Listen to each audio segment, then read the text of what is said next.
विद्यार्थी मित्रांनो, आपण पुरवठा विश्लेषण या प्रकरणाचा अभ्यास करत आहोत. आज आपण प्रामुख्याने पुरवठ्याची व्याख्या व पुरवठा पत्रक या संकल्पनांचा अभ्यास करणार आहोत. पुरवठ्याची व्याख्या आपण अभ्यासू. प्रामुख्याने पुरवठ्याची व्याख्या पॉल सॅम्युएल्सन यांनी केलेली आहे. बाजारात अस्तित्वात असलेल्या किमती आणि विक्रेता विक्रीसाठी इच्छुक असलेल्या वस्तूंची नगसंख्या यातील संबंध म्हणजे पुरवठा होय. प्रामुख्याने विशिष्ट वेळी विशिष्ट किमतीला साठ्यातील जो भाग प्रत्यक्ष बाजारात विक्रीसाठी आणला जातो त्यास पुरवठा असे म्हणतात.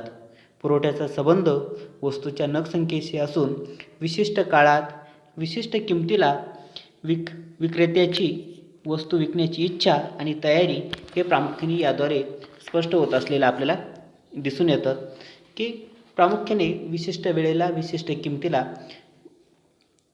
किती नगसंख्या बाजारामध्ये विक्रीसाठी विक्रेता तयार असतो त्यास आपण काय म्हटलेलं आहे, पुरवठा असं म्हटलेलं आहे. विशिष्ट वेळी विशिष्ट किमतीला साठ्यातील जो भाग प्रत्यक्ष बाजारात विक्रीसाठी आणला जातो त्यास पुरवठा असं म्हटलेलं आहे. विद्यार्थी मित्रांनो, पुरवठा हा साठ्यातील प्रवाह आहेत. प्रामुख्याने जे उत्पादन होतं त्या उत्पादनाला आपण प्रामुख्याने साठा असे म्हणतो. प्रामुख्याने विशिष्ट वेळी विशिष्ट किमतीला जो भाग विक्रीसाठी आणतो त्यास पुरवठा असं म्हणत असतो. म्हणून पुरवठा हा साठ्यातील प्रवाह आहे, तर साठा हा पुरवठ्याचा स्रोत आहे. प्रामुख्याने साठ्याचा जर स्रोत काय असेल तर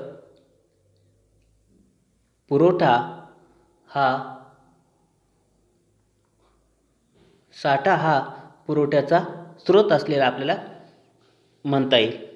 याचाच अर्थ विशिष्ट वेळी विशिष्ट किमतीला विक्रेत्याने प्रत्यक्ष विक्रीस आणलेल्या वस्तूंची नगसंख्या म्हणजे पुरवठा होय. उदाहरणार्थ, समजा एका शेतकऱ्याने 4000 किलोग्राम तांदळाचे एकूण उत्पादन केले, तो त्याचा साठा होय. या साठ्यातील प्रति किलोग्रॅम 40 रुपये दराने 1000 किलोग्रॅम तांदूळ विक्रीसाठी बाजारात आणला तर 1000 किलोग्रॅम तांदूळ हा बाजारातील प्रत्यक्ष पुरवठा होय. प्रामुख्याने शेतकऱ्यांनी 4000 किलो तांदळाचं उत्पादन केलेलं आहे, पण विशिष्ट वेळी विशिष्ट किमतीला म्हणजेच 40 रुपये किलोग्रॅम तांदळाची किंमत असताना 1000 किलोग्रॅम तांदूळ त्याने विक्रीसाठी आणलेला आहे, तर प्रत्यक्ष बाजारातील पुरवठा किती झाला तर 1000 किलोग्रॅम इतका झालेला आपल्याला दिसून येतो. म्हणजेच विशिष्ट वेळी विशिष्ट किमतीला जो साठा असतो त्या साठ्यातील जो भाग प्रत्यक्ष बाजारात विक्रीसाठी आणला जातो त्यास पुरवठा असे म्हणतात. पुरवठ्याचा संबंध वस्तूच्या नगसंख्येशी असून विशिष्ट काळात विशिष्ट किमतीला विक्रेत्याची वस्तू विक्रीसाठी इच्छा आणि तयारी असते हे स्पष्ट होते. म्हणजे विशिष्ट वेळी विशिष्ट किमतीला विक्रेता ती वस्तू विकण्याची इच्छा दर्शवत असतो किंवा त्याची विकण्याची इच्छा असते, विक्री करण्याची इच्छा असते, हे यातून हे स्पष्ट होत असलेलं आपल्याला दिसतं. तर त्यावर आधारित आपल्याला पुरवठा पत्रकाचा अभ्यास करायचा आहे. प्रामुख्याने पुरवठा पत्रक एखाद्या विशिष्ट वस्तूची किंमत आणि त्या वस्तूचा पुरवठा यातील कार्यात्मक संबंध ज्या सारणीद्वारे दर्शविला जातो त्यास पुरवठा असे म्हणतात. प्रामुख्याने विशिष्ट कालावधीत विविध किंमत पातळीला विविध नगसंख्येचा केलेला पुरवठा दर्शवणारा तक्ता म्हणजे पुरवठा पत्रक होय. आता हे जे पुरवठा पत्रक आहेत हे पुरवठा पत्रक विशिष्ट कालावधीत विविध किंमत पातळीला विविध नगसंख्येचा केलेला पुरवठा दर्शवणारा तक्ता म्हणजे काय आहेत, पुरवठा पत्रक होय. तर या पुरवठा पत्रकाचे 2 प्रकारांचा आपण अभ्यास करणार आहोत. ज्या पद्धतीने आपण मागणी पत्रकाचे 2 प्रकारांचा अभ्यास केला, वैयक्तिक मागणी पत्रक आणि बाजार मागणी पत्रक, त्याच पद्धतीने आपण पुरवठा पत्रकाच्या 2 प्रकारांचा अभ्यास करणार आहोत, वैयक्तिक पुरवठा पत्रक आणि बाजार पुरवठा पत्रक. त्यातील पहिला वैयक्तिक पुरवठा पत्रक. एका विशिष्ट कालखंडात बाजारात वस्तूच्या निरनिराळ्या किमती असताना बाजारातील एका विक्रेत्याकडून विक्रीसाठी आणलेल्या नग संख्या दर्शवणारे पत्रक म्हणजे वैयक्तिक पुरवठा पत्रक होय. प्रामुख्याने विशिष्ट कालावधीत विविध किंमत पातळीला बाजारातील एका विक्रेत्याकडून विक्रीसाठी आणलेल्या नग संख्या दर्शवणारे पत्रक म्हणजेच वैयक्तिक पुरवठा पत्रक होय. म्हणजेच एका विक्रेत्याकडून विक्रीसाठी आणलेल्या नग संख्या दर्शवणारे पत्रक. जो एक विक्रेता आहे हा एक विक्रेता बाजारामध्ये किती नग संख्या विक्रीसाठी आणतोय आणि ते ज्या पत्रकात दर्शवले जाते, ते ज्या तक्त्यात दर्शवले जाते त्यास वैयक्तिक पुरवठा पत्रक असे म्हणतात. आपण प्रामुख्याने वैयक्तिक पुरवठा पत्रक तक्त्याच्या आधारे अभ्यासू किंवा बघू. आता इथे आपल्याला वैयक्तिक पुरवठा पत्रक दर्शवलेले आहेत. इथे आपल्याला क्ष वस्तूची प्रति किलो किंमत दिलेली आहे. क्ष वस्तूची किंमत दिलेली आहे प्रति किलो रुपये आणि दुसऱ्या कॉलममध्ये क्ष वस्तूचा पुरवठा दिलेला आहे, तो किलोग्रॅममध्ये दर्शवलेला आहे. तर येथे आपण जे तक्ता आहे त्याचं निरीक्षण केलं असता आपल्या लक्षात येते किंमत कशी वाढते 10, 20, 30, 40, 50 आणि पुरवठा कसा आहे. 10 रुपये किंमत असताना 100 किलोग्रामचा पुरवठा आहे. 20 रुपये किंमत असताना 200 किलोग्रॅमचा पुरवठा आहे. 30 रुपये किंमत असताना 300 किलोग्रॅमचा पुरवठा आहे. 40 रुपये किंमत असताना 400 ग्रॅमचा पुरवठा आहे आणि 50 रुपये किंमत असताना 500 किलोग्रॅमचा पुरवठा होत असलेला आपल्याला दिसतो. आता इथे या तक्त्याचं निरीक्षण केलं तर आपल्याला लक्षात येतात की 10 रुपये किंमत आहेत.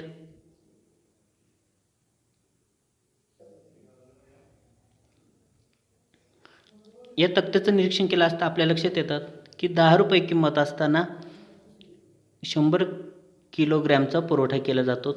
20 रुपये किंमत असताना 200 किलोग्रॅमचा पुरवठा केला जातो. 30 रुपये किंमत असताना 300 किलोग्रॅमचा पुरवठा केला जातो. 40 रुपये किंमत असताना 400 किलोग्रॅमचा पुरवठा केला जातो. 50 रुपये किंमत असताना 500 किलोग्रॅमचा पुरवठा केला जातो. तर येथे आपण हा जो तक्ता दिलेला आहे त्याचं जर निरीक्षण केलं, जशी किंमत वाढते ही किंमत वाढत असताना 10, 20, 30, 40, 50 तसा पुरवठासुद्धा आपल्याला वाढत असलेला आपल्याला दिसून येतो. पुरवठासुद्धा 100, 200, 300, 400, 500 रुपये होत असताना दिसतो. आणि जशी किंमत कमी होते तसं आहे पुरवठासुद्धा कमी होताना दिसतोय. 500, 400, 300, 200 आणि 100 किलोग्रॅमचा पुरवठा होतोय. म्हणजेच किंमत वाढली पुरवठा वाढतोय, किंमत कमी झाली पुरवठा कमी होतोय. म्हणजेच इथे किंमत आणि पुरवठा यांचा जर संबंध जर बघितला तर इथे आपल्याला समसंबंध असलेला दिसून येतोय. किंमत वाढली पुरवठा वाढतो, किंमत कमी झाली पुरवठा कमी होतो. आपण वैयक्तिक मागणी पत्रकामध्ये बघितलं होतं किंमत आणि मागणीचा जो संबंध आहे हा व्यस्त स्वरूपाचा होता. किंमत वाढली असता मागणी कमी व्हायची, किंमत कमी झाली असता मागणी वाढायची. म्हणजे किंमत आणि मागणी यातला संबंध व्यस्त स्वरूपाचा आहे. तर किंमत आणि पुरवठा यांचा जो संबंध आहे हा समस्वरूपाचा असलेला आपल्याला दिसून येतो. त्यानंतर आपण प्रामुख्याने जे वैयक्तिक पुरवठा पत्रक आहेत हे वैयक्तिक पुरवठा पत्रक आलेखाच्या साहाय्याने अभ्यासू. आता विद्यार्थी मित्रांनो, प्रामुख्याने इथे आपल्याला आलेख दिलेला आहेत. इथे वैयक्तिक पुरवठा पत्रक दिलेलं आहेत आणि या वैयक्तिक पुरवठा पत्रकामध्ये प्रामुख्याने आपल्याला य अक्ष आणि क्ष अक्ष दिलेला आहेत. जो य अक्ष आहेत हा या अक्षावरती किंमत दर्शवलेली आहेत आणि क्ष अक्ष जो आहेत या क्ष अक्षावरती वस्तूचा पुरवठा किलोग्रॅममध्ये दर्शवलेला आहे. आता निरीक्षण केलं असता 10 रुपये किंमत आहेत. 10 रुपये किंमत असताना 100 किलोग्रॅम वस्तूचा पुरवठा केला जातो. 20 रुपये किंमत असताना 200 किलोग्रॅम वस्तूचा पुरवठा केला जातो. 30 रुपये किंमत असताना 300 किलोग्रॅम वस्तूचा पुरवठा केला जातो. 40 रुपये किंमत असताना 400 किलोग्रॅम वस्तूचा पुरवठा केला जातो. 50 रुपये किंमत असताना 500 किलोग्रॅम वस्तूचा पुरवठा केला जातो. म्हणजेच वस्तूची किंमत जशी वाढते तसतसा वस्तूचा पुरवठाही वाढत असलेला आपल्याला दिसून येतो. वस्तूची किंमत जशी वाढते तसा वस्तूचा पुरवठाही वाढत असलेला आपल्याला दिसून येतो.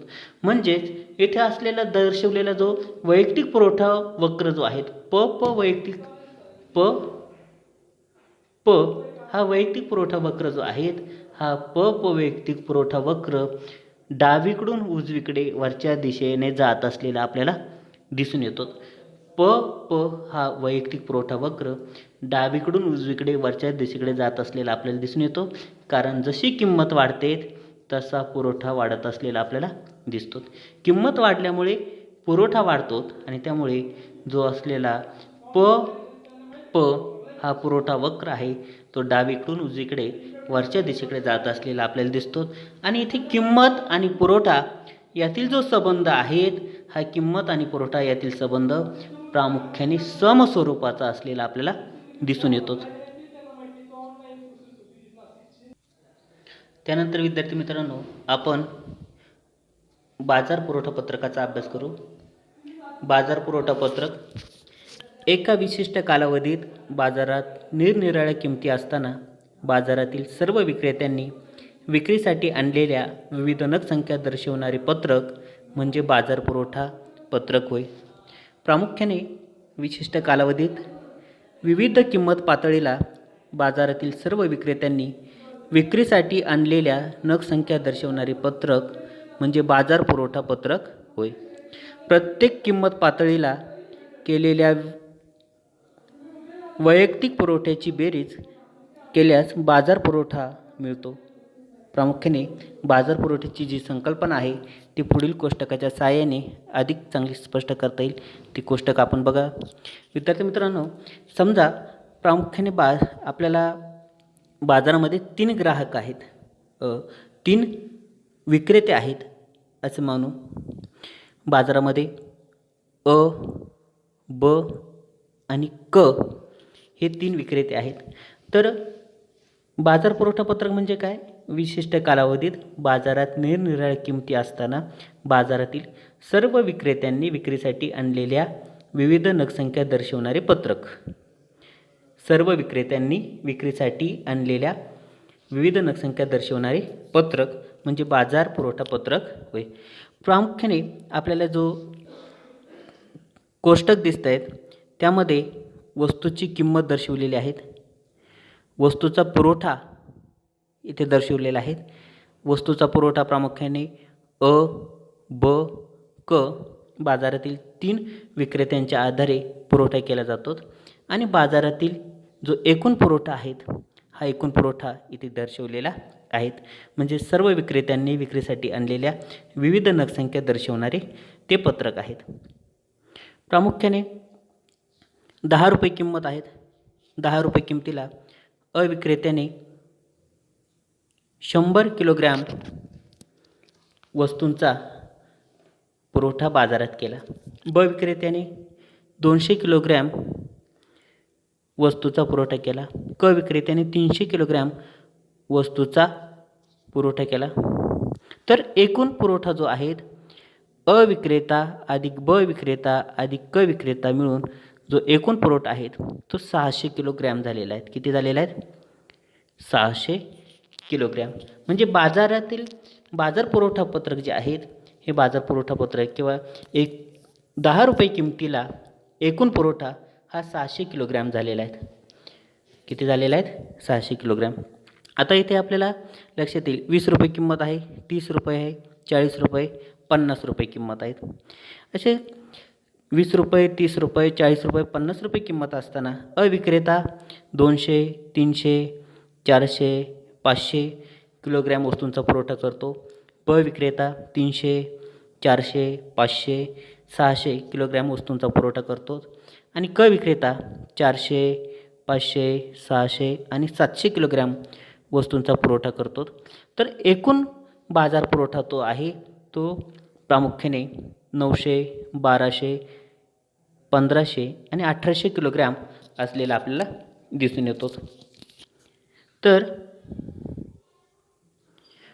प्रामुख्याने आपण येथे जो बाजार पुरवठा पत्रक दर्शवले आहेत ते बाजारातील सर्व विक्रेत्यांनी केलेला पुरवठा होय. हे आपण आलेखाच्या साहाय्याने अभ्यासू. प्रामुख्याने इथे जो आलेख दर्शवलेला आहे यामध्ये आपल्याला बाजार पुरवठा पत्रक दर्शवलेलं आहे. इथे य अक्ष आहेत, इथे आपल्याला क्ष अक्ष आहेत. या अक्षावरती किंमत दर्शवलेली आहेत आणि क्ष अक्षावरती वस्तूचा पुरवठा दर्शवलेला आहे. 10 रुपये किंमत असताना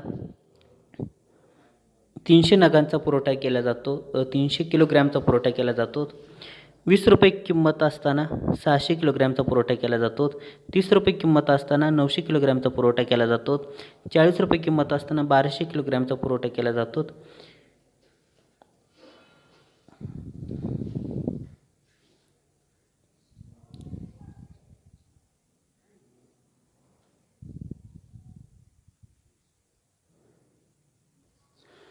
इथे आपण बघतोय की प्रामुख्याने 10 रुपये किंमत असताना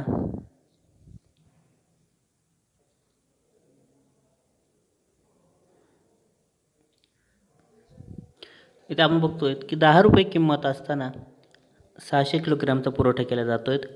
20 रुपये किंमत असताना 900 किलोग्रॅमचा पुरवठा केला जातोय. 30 रुपये किंमत असताना 1200 किलोग्रॅमचा पुरवठा केला जातोय. 40 रुपये किंमत असताना 1500 किलोग्रॅमचा पुरवठा केला जातोय आणि 50 रुपये किंमत असताना 1800 किलोग्रॅमचा पुरवठा केला जातोय. तर आलेखाचं निरीक्षण केलं असता आपली एक गोष्ट लक्षात येते की जसजशी किंमत वाढते तसतसा बाजार पुरवठासुद्धा, एकूण बाजार पुरवठा हा सुद्धा वाढत असलेला आपल्याला दिसतोय. अधिक किमतीला अधिक पुरवठा होत असलेला आपल्याला दिसतो. म्हणूनच इथे दर्शवलेले जो प हा बाजार पुरवठा वक्र आहेत हा प्रामुख्याने डावीकडून उजवीकडे वरच्या दिशेने जात असलेला आपल्याला दिसून येतो. आणि इथे किंमत आणि पुरवठा यातील जो संबंध आहे हा समस्वरूपाचा असलेला दिसून येतो. अधिक किमतीला अधिक पुरवठा केला जातो आणि कमी किमतीला कमी पुरवठा केला जातो. म्हणजे किंमत अधिक असेल तर अधिक पुरवठा, किंमत कमी असेल तर कमी पुरवठा केला जातो. म्हणून किंमत आणि पुरवठा यातला जो संबंध आहे हा समस्वरूपाचा असलेला प्रामुख्याने आपल्याला दिसून येतो.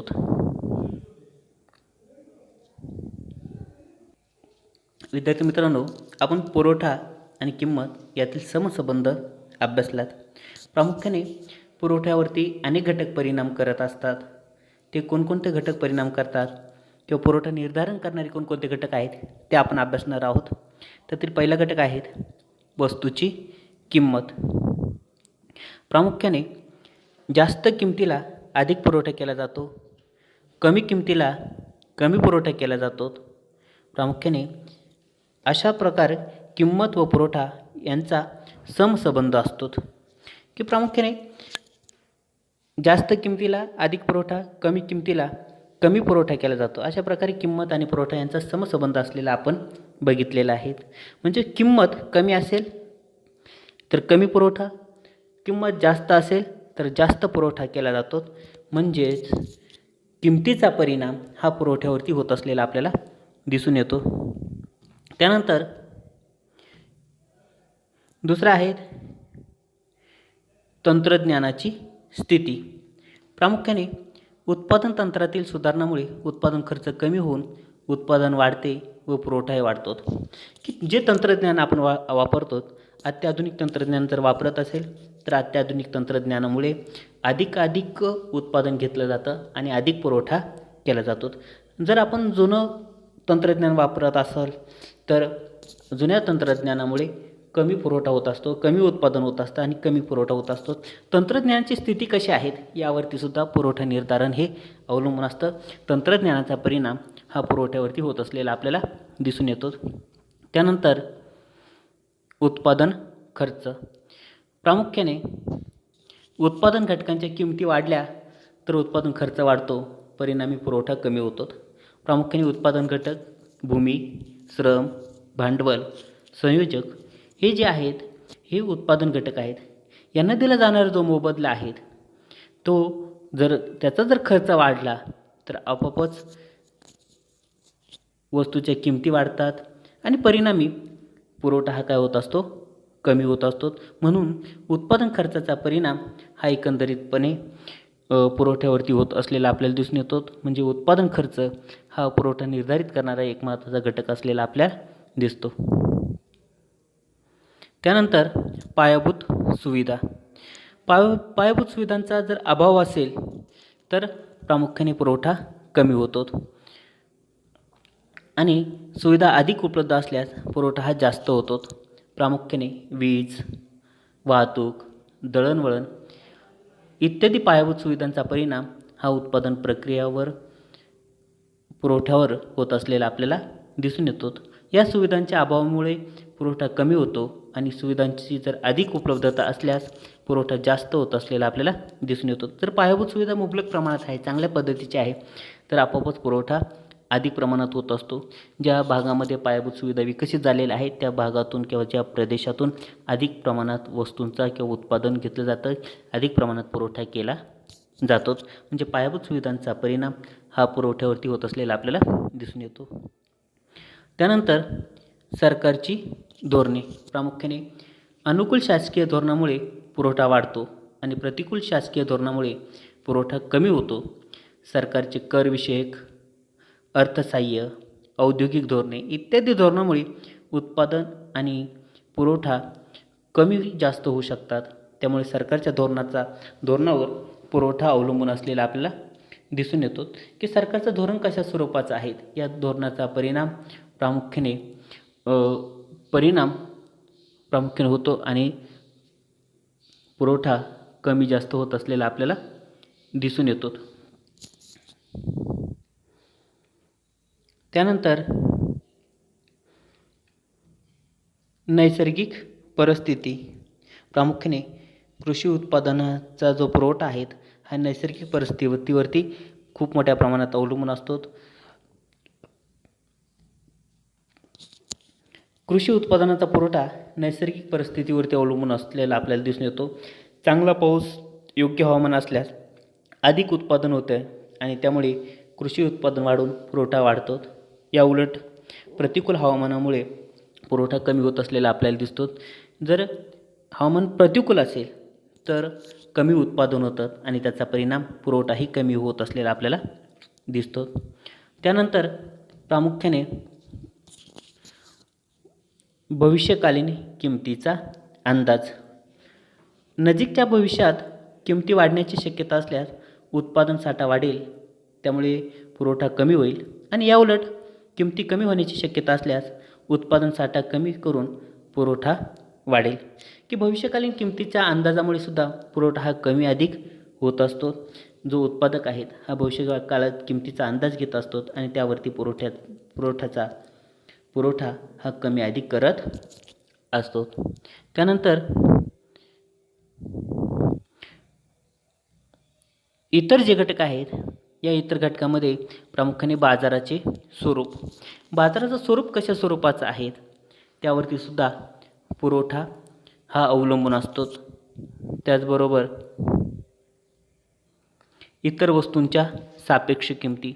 आपण जी वस्तू उत्पादित करतोय त्या वस्तूला पर्याय असलेल्या इतर ज्या वस्तू आहेत त्यांच्या ज्या किमती आहेत त्यामध्ये किती स्वरूपात बदल होतोय त्यावरती सुद्धा पुरवठा हा परिणाम करत असतो. त्याचबरोबर आयात निर्यात संबंध, औद्योगिक संबंध, उत्पादन घटकांची उपलब्धता हे जे घटक आहेत हे घटक प्रामुख्याने पुरवठ्यावरती परिणाम करत असतात किंवा पुरवठा निर्धारण करणारे महत्त्वाचे घटक असलेले आपल्याला दिसून येतात.